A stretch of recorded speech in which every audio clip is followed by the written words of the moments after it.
learn how to handle the failures. இங்கே நிறையா பேர் சக்ஸஸ் ஆகும் போகிறதுக்கு ரீசன் என்னென்னா, இந்த விஷயத்தை எடுத்துட்டோம்னா அதில் ஃபெயில் ஆகிட்டோம்னா என்ன ஆகுது, அதனால் அந்த விஷயத்தை தொடவே வேணாம் அப்படின்னு சொல்லிட்டு ஒதுங்கி போயிடுறாங்க.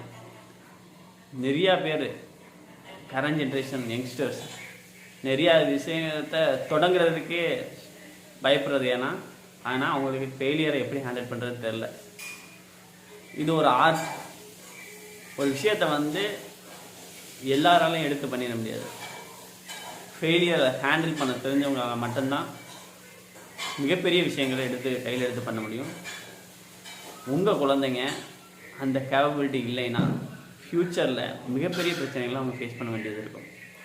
ஏன்னா இப்போ டெக்னாலஜி வேர்ல்டில் அவ்வளோ காம்படிஷன். ஸோ புதுசாக விஷயங்களை யாரெல்லாம் ட்ரை பண்ணி அதில் சக்ஸஸ் ஆகிறாங்களோ அவங்க தான் மிகப்பெரிய உயரங்களை அடைகிறாங்க.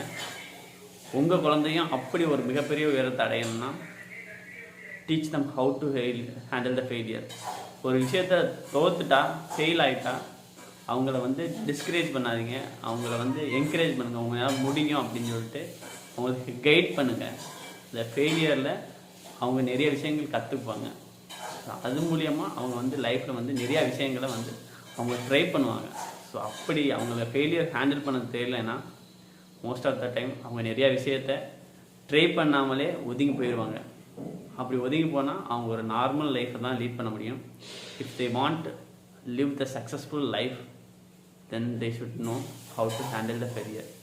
ஸோ ஒருத்தவங்க ஒரு விஷயத்தை கற்றுக்கணும்னா அதை அனுபவிச்சா தான் அந்த விஷயத்தை கற்றுக்கிற முடியும். ஸோ எக்ஸ்பீரியன்ஸ் ஃபெயிலியர்லேருந்து தான் கிடைக்கும்.